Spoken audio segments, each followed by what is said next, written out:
Let's talk about why your knees hurt worse in the morning, and then I'm going to give you a 2-minute fix. Plus, I'm going to show you what to do to get rid of the root cause. The pain that you feel in your knees when you wake up in the morning actually didn't start in the morning. It started right in the middle of the night, roughly between 2 a.m. and 3 a.m. What happens for most people that have osteoarthritis or rheumatoid arthritis in the knee or anywhere in the body, you have this pro-inflammatory marker. I'm not going to get into the details of it, but it's called IL-6, that is 10 times higher than it should be in the middle of the night. And then on top of that layer, there's a hormone. It's called cortisol. Your body makes it, and it runs on a circadian rhythm. The highest point of cortisol is at 8 o'clock a.m. Okay? The lowest point of cortisol is at 2 a.m., right when you start having this inflammatory molecule spike by a factor of 10x. Typically, when you get out of bed, if you have osteoarthritis, you're going to feel very stiff and inflamed for about 30 minutes. But if you have rheumatoid arthritis, it's going to be probably for 60 minutes or longer. But regardless of which one you have, there's something very simple, very powerful you can do to give yourself relief before you even get out of bed in the morning. Okay, so in the morning, you wake up, 2 minutes. This is what I recommend you do. You go through a series of 3 exercises while you're still laying in bed on your back. You're going to start with what's called ankle pumps. So you're basically going to take your feet back and forth for about 30 seconds. By pumping the ankles, you're pumping the calf muscle. You're getting circulation into the ankles as well as up into the knee. So after that, you graduate to the heel slides.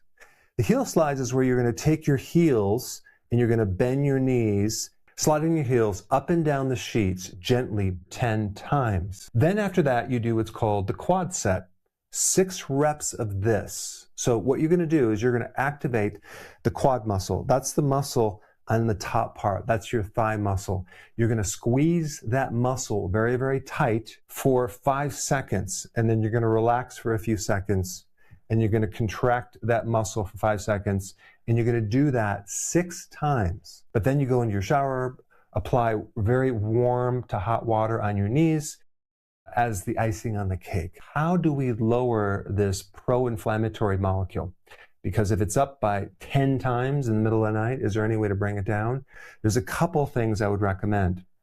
One is turmeric. The active phytonutrient in turmeric is curcumin, and it has a huge capacity to lower and knock down this inflammatory molecule. You would want to get the kind that has black pepper, but what I would do if I were you is I would take some turmeric right before bed, and you may just feel that alone helps you sleep through the entire night with less inflammation, so you can then wake up and feel less stiff in your knees. And that is vitamin D. Take at least 10,000 or 20,000 or even 30,000 IUs of vitamin D3 if you have an autoimmune disease like rheumatoid arthritis. And of course, you don't want to take vitamin D without the cofactor, vitamin K2. Why? What does vitamin K2 do? It keeps the calcium from building up in the joints and the arteries. The key cofactor to make both of these work is magnesium. Not just keeping the calcium out of the joints, but keeping the calcium from building up in the muscles. Now, if we go earlier, well, it's usually some type of blood sugar problem, years of consuming a lot of the wrong foods, especially refined carbohydrates. So one really important thing to knock out inflammation is to lower your insulin through no snacks after dinner. If you have more wear and tear on the cartilage, don't forget to take collagen powder. This is the raw material that helps build the cartilage between your joints